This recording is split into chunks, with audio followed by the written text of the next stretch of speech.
Good morning. My name is Ray Whitley. I'm the District Attorney General for the 18th Judicial District, Sumner County, Tennessee. We're all here today to announce the arrest of 33 people involved in the drug trafficking, distribution, and trade in and around Sumner County, Tennessee. These 33 people have been arrested pursuant to sealed indictments that were returned by the Sumner County grand jury on Monday, this past Monday, in a special session called for the grand jury to consider these cases. There's a total of 41 defendants named in 4 separate sealed indictments or presentments, as the legal term goes. In these sealed indictments, they're charged in one indictment with conspiracy to distribute, sell heroin in Sumner County, surrounding areas. A second indictment, conspiracy with intent to sell and distribute marijuana in and around Sumner County, Davidson County, Wilson County. Conspiracy to sell and distribute cocaine. And then there's one indictment that's charging 2 defendants with money laundering. There are 6 defendants charged in the sealed indictment dealing with the heroin case. That's the conspiracy. There are 8 defendants that are charged with another sealed indictment with conspiracy to distribute marijuana. There are 29 defendants charged with conspiracy to distribute, sell, and traffic in cocaine. The 4th and last sealed indictment has 2 defendants that are charged with money laundering. They're charged with money laundering by reason of concealing the source of the money that they had, which is drug trafficking, and also the second part of the money laundering indictment has to deal with continuing the criminal enterprise, that is the actual distribution, transportation, and sale of cocaine. Now, these indictments are the result of a very intensive joint investigation conducted here in Sumner County by the Sumner County Drug Task Force, 18th Judicial District Drug Task Force, and the Drug Enforcement Administration, the DEA, whose office is here in Nashville. With the 2 agencies working together, we have employed something that is unique and actually historic here in Sumner County, and that is a wiretap. We've never had a wiretap in the history of Sumner County. There are not many wiretaps that are run, court-authorized wiretaps that are run outside the 4 major population centers of Chattanooga, Nashville, Knoxville, and Memphis. However, this wiretap was run for approximately a year, beginning this past August and continuing up until just recently here in Sumner County. This court-authorized wiretap gave us a unique and extraordinary opportunity to look into the secret world of drug dealers, drug traffickers, drug distributors, and their agents that got the actual drugs out on the street. It's allowed us to identify and prosecute, be able to prosecute the purveyors and traffickers of illicit drugs, namely heroin, cocaine, and marijuana. It gave us a look into the world of drug traffickers, importers, and dealers that often is never seen. However, the court-authorized wiretap allowed us to do that. Now, yesterday morning, in the wee hours of the day, before daylight, teams of law enforcement officers gathered together here in Sumner County and coordinated to locate, find, and apprehend these 33 people that have already been arrested.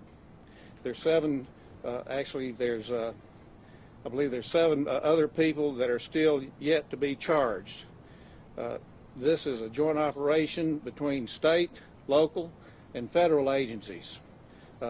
We all participated in what is, I consider, a very well-planned, well-organized plan to find these people and get them arrested before they knew that we were coming.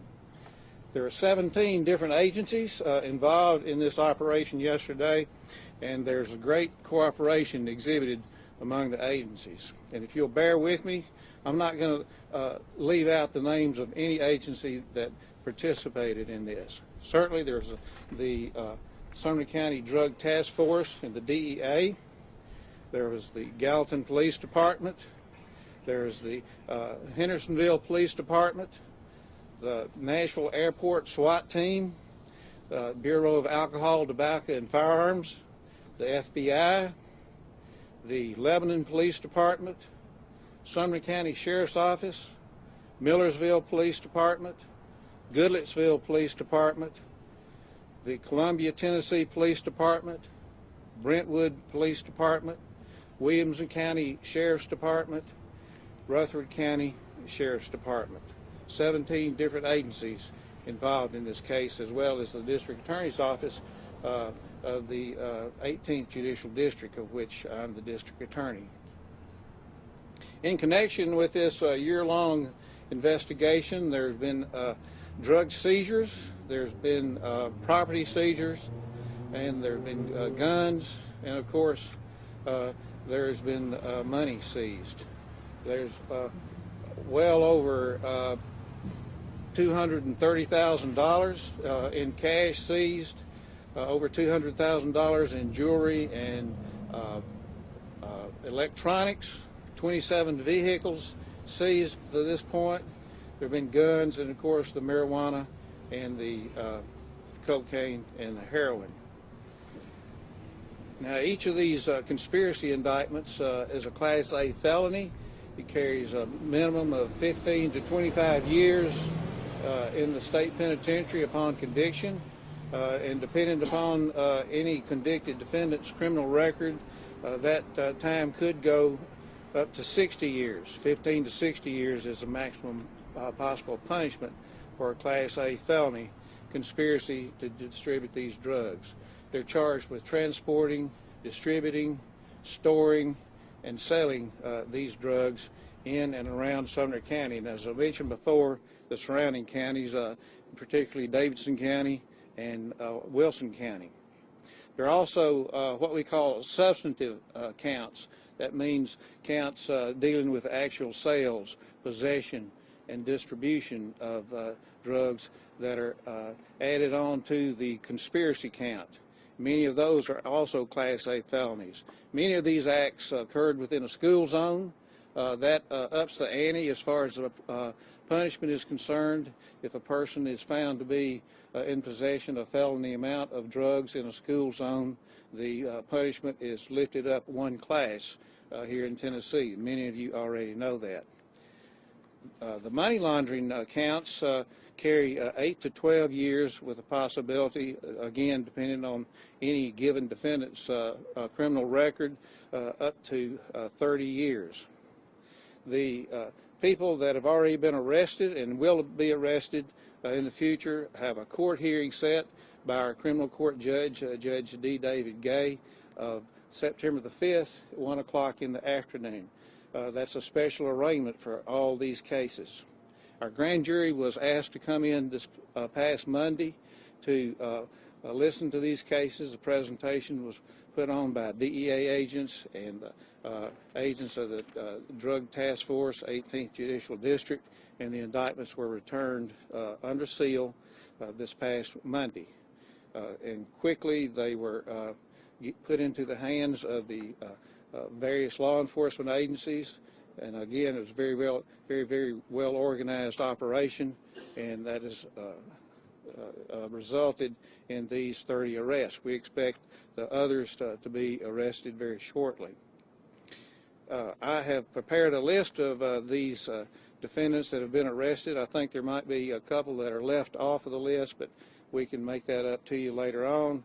And we also have mugshots of each one of the defendants that have been arrested and booked for your use as you see fit. Now, that's basically what has happened here. This is a historic thing as far as I'm concerned to have a court-authorized wiretap here in Sumner County. It's a very useful, to say the least, law enforcement tool. It allows us to find out information that otherwise wouldn't be found out, and also hopefully it will send a message out to people that are breaking the law, people that are involved in drug activity, that there are a lot of different ways that law enforcement can solve crimes and catch you at your nefarious activities, and wiretap is one of them. So that gives them something else to worry about, because if it's successful once, it can be successful twice. I'd like to turn it over now to Mike Stanfield, who is the Assistant Special Agent in charge of the Drug Enforcement Administration Office in Nashville, who have helped us, helped this situation immensely. The Drug Enforcement Administration funded this wiretap. They helped supply equipment for it, and they also supplied manpower. And this has been an intensive, ongoing investigation for more than a year now. So, Mike. Thank you, General Whitley. The first thing I'd like to talk about is the cooperation in this investigation. This investigation started about a year and a half ago, and it started because of the violent gang activity up here in Gallatin. Once we got up here, started working with our local counterparts, we very quickly found out that the quickest way to dismantle this organization was going to be through a wiretap. And on behalf of law enforcement, I'd like to thank General Whitley and his office for undertaking something they had never done before. Again, the wiretap is probably the most efficient way to identify all organizational members and completely dismantle the organization. And that's what we did up here in the past year. The cooperation amongst the different agencies has been phenomenal. And it has made this investigation a success. And we will continue to focus up here as we need be, and this investigation will continue to make sure that all organizational members are arrested, and we completely decimate this organization. Thank you. What level, I guess in the order of all this, what level were these guys? I mean, did it range from like just the dealers, or do you have a supplier that you have been included in this? We were able to identify everywhere. I'm sorry. Yeah, you go ahead. We were able to identify from the street level dealer all the way up to the sources of supply.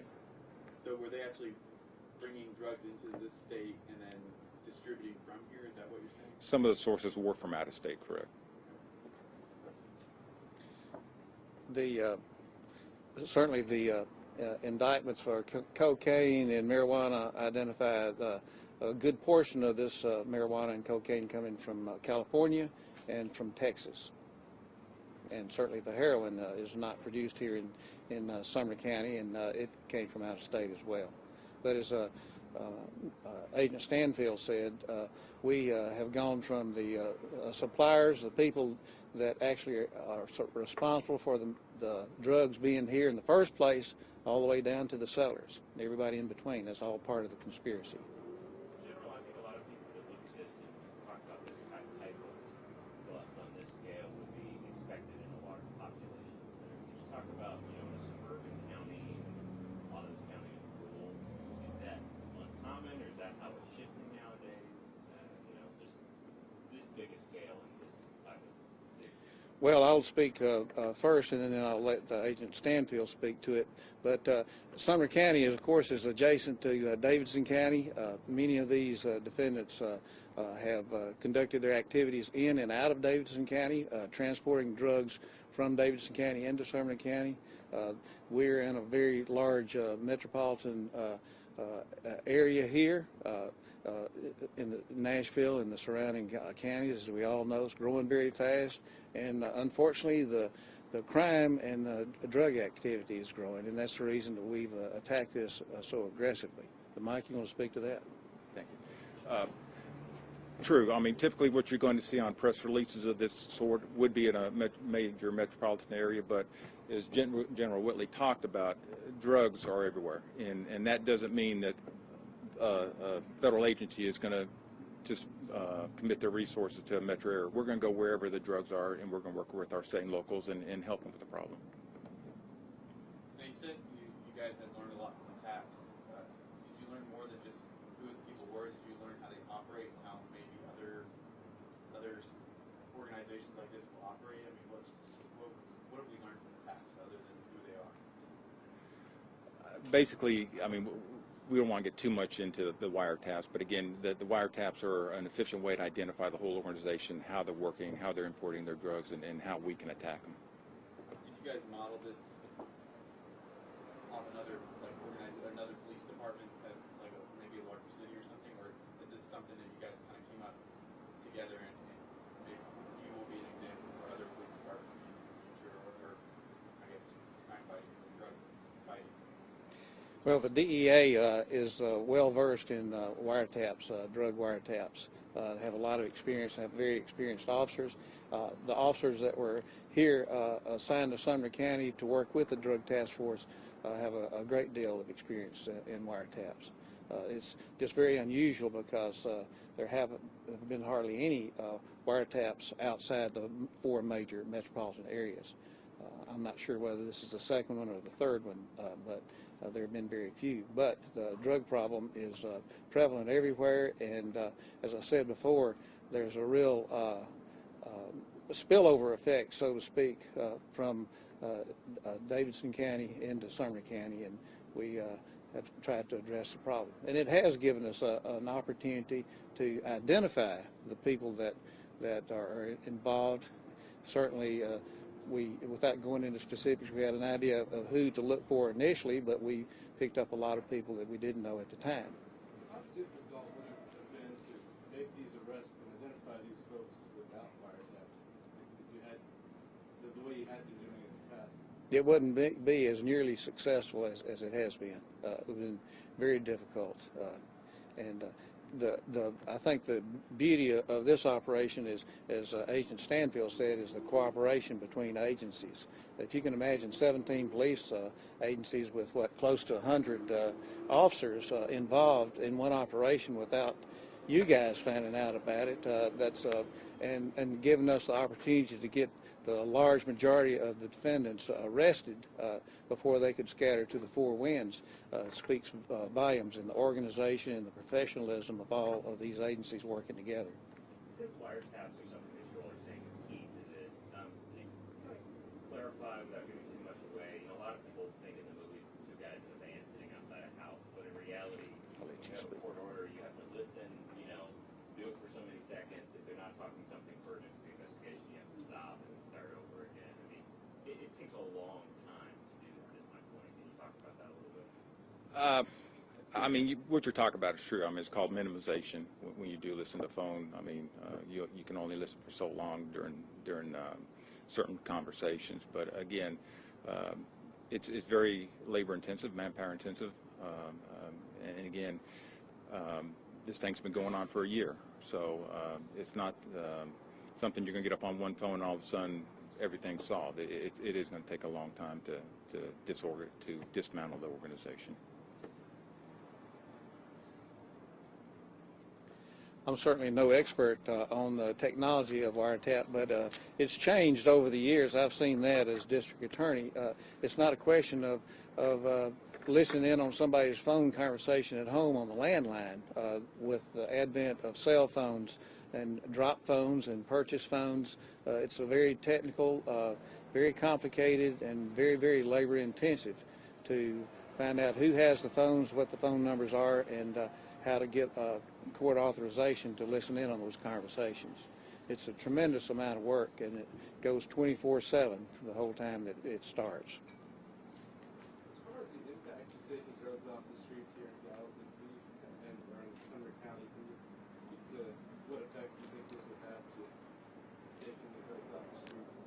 Well, it's certainly not going to take every drug off the streets, but it's going to be, I have to say, a major impact here in Sumner County and the surrounding areas, because what we've done is we've arrested people that have been involved in this activity for quite some time, some major players, and I think it will have a smothering effect on the drugs and the drug activity here in this area for quite a while, until somebody else comes in and thinks they can get away with it.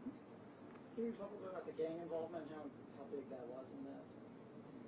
I'll let Agent Stanfield speak. Actually, if Chief Bandy wants to address that, this is his community. This is Chief Bandy. I should have recognized you, but if I start recognizing everybody, I'm going to leave people out. Chief Bandy for Gallatin Police Department. I'm sorry, what was the question again, Josh? how important or big was the gang involvement in this? Well, and again, as they spoke of, we had some intelligence from last year when we had the violent activity in the city, and then we realized that it was outstretching into the community and on into Sumner County and other counties and other cities. And as we did, the violence we had was gang involved. So as this all tied together, we started realizing we had a bigger problem. And of course, again, as Agent Stanfield said, the cooperation was just tremendous to bring all these agencies together and the DEA to put the manpower in here for us to go forward and successfully, again, address the issue. Was that to do with the apartment shooting and then the call boss?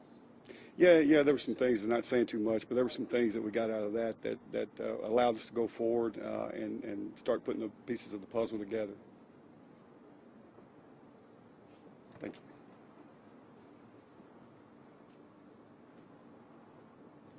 Anything else? We certainly appreciate the turnout, and thank you for being here, and we'll be glad to answer any questions. We've got, I think, copies for everybody of the people that have been arrested, or the 3 people that are left off. Is that correct? Yes, sir.